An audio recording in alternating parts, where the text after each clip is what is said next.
I'm Erica Evans, producer of Rollers of the Realm. I'm Dave Evans, I'm the director of Rollers of the Realm.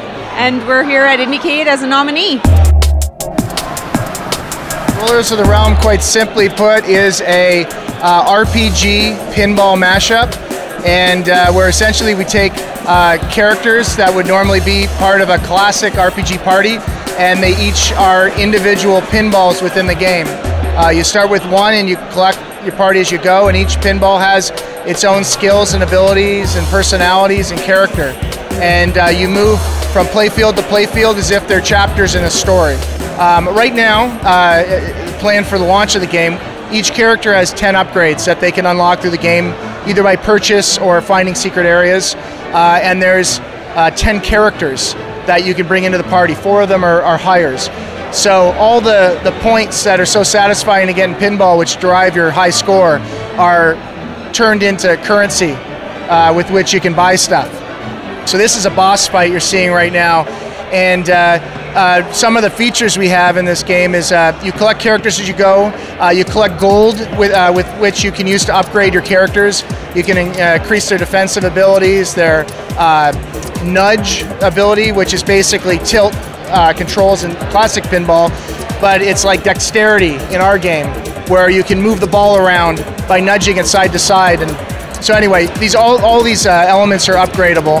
As you can see here, she's brought in the night ball, which has a shield that protects the sewer, and essentially she collects mana, fires off the shield, and wow, you made really quick work of that, boss. But again, we have boss fights, we have all the things you'd expect in that type of game.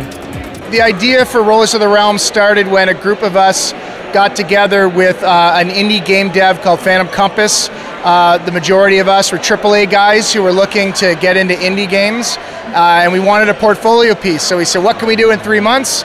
One of the guys said, hey, have you seen this game from the Nintendo game called The Pinball Quest, which is for the original NES? Let's do something like this. We said, sure, we could do that in 3 months. And then a year and a half later, after we got funding and all sorts of positive feedback about the game, here we are at IndieCade.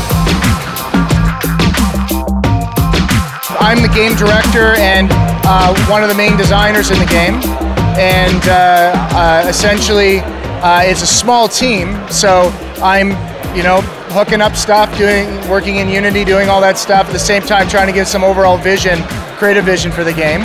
Yeah, I'm the producer, so I do a lot of scheduling of meetings and finding of money. We've got amazing funding up in Canada. We're funded by the CMF and by OMDC. They're amazing government funds that we can tap into as indie devs. The CMF grant, which is the biggest one we got, it's a competitive grant. So the CMF chose us, and the criteria is it's an experimental fund, so they are looking for stuff that's pretty innovative, which we, I guess, qualified for.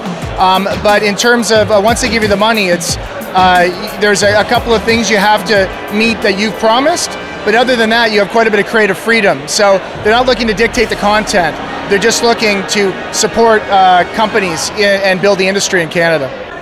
My background as a game developer, I came out of film.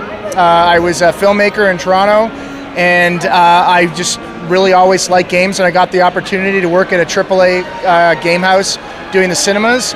And strangely enough, as I started getting more into designing of games, I was trying to limit the amount of cinemas who were in games, because I felt it takes people out of the experience. So I started really switching over to game design. And when the opportunity came up for me to work on an indie game as a creative director, I jumped at the opportunity. Because I figure you could tell story best using mechanics of gameplay and not so much in cutscenes.